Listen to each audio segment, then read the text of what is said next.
The start list for the John Landy Mile. John, as I said, 2 world records here in Melbourne in 52.53. The second man to break the 4-minute barrier when he ran the world record in Turku in 1954.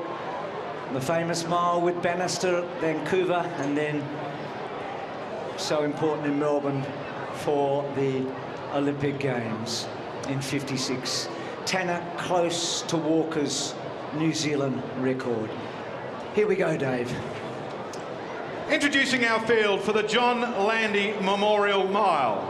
We will commence our featured athletes from the outside. Station 13, from Ethiopia, the 17-year-old Johannes Asmare. In position 10, World Championship semi-finalist from New Zealand, Samuel Tanner. In lane 9, ladies and gentlemen, please welcome the world champion from 2022 in Oregon, representing Great Britain, the Scotsman, Jake Wightman. In position 8, the Australian under-20 record holder over the mile and the 1500, the 17-year-old Cameron Myers. In position 7, the 3-time national champion from Ireland, Paul Robinson. Position 5, Australian fastest time on Australian soil over the mile, the Olympic 1500-metre finalist from King Island. He is the king of King Island, Stewart McSweyn. And in position 3, the recently minted Australian under-20 800-metre record holder, Peyton Craig. As Maurie Plant would say, it's the time-honoured John Landy Mile.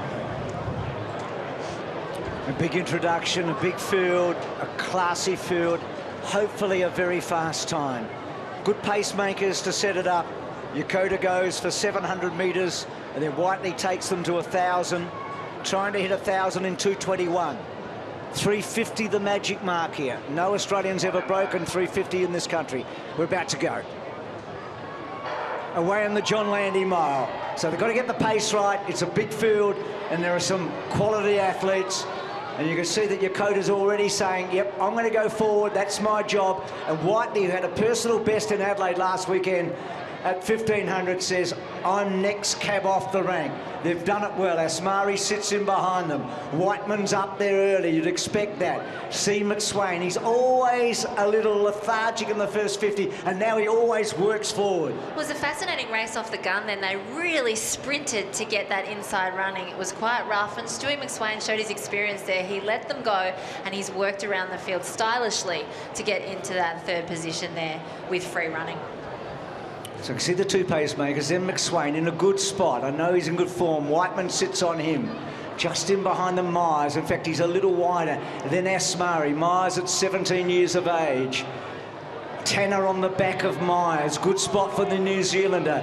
So went through at about 58.8. So let's see when they get to 800 what that time is. They need to be around about that sort of 155, 154.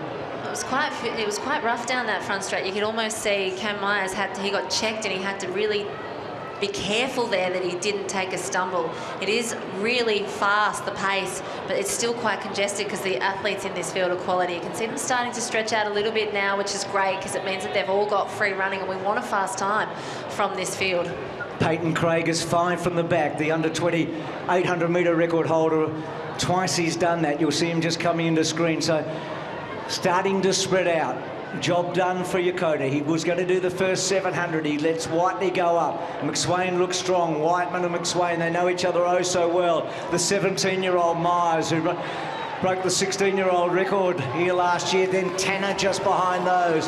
And then Keane of Great Britain's in that bunch. Still Craig towards the back of the field. Can he make some inroads? Hunt on the back of Keane. Asmare behind those. And now Whiteley's job. He's got to get them to 1,000 in about 2:21. Well, he's well on track here. It's probably just a little bit touch under that pace, actually, but Stewart McSweyn's right on his shoulders, and Wightman, being the quality athlete, he's won a global title before. He knows that McSweyn is in shape. He knows the quality of athlete that McSweyn is, and he is right on his shoulder. But you cannot drop the junior, can you? Myers is right there, and he looks comfortable. He does. He sits third, right on the back of the world champion from Eugene. McSweyn, Wightman, Myers. Edwards, first time we've really seen him. He was great in Adelaide.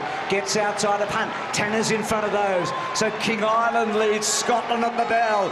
And then the ACT. And then New Zealand.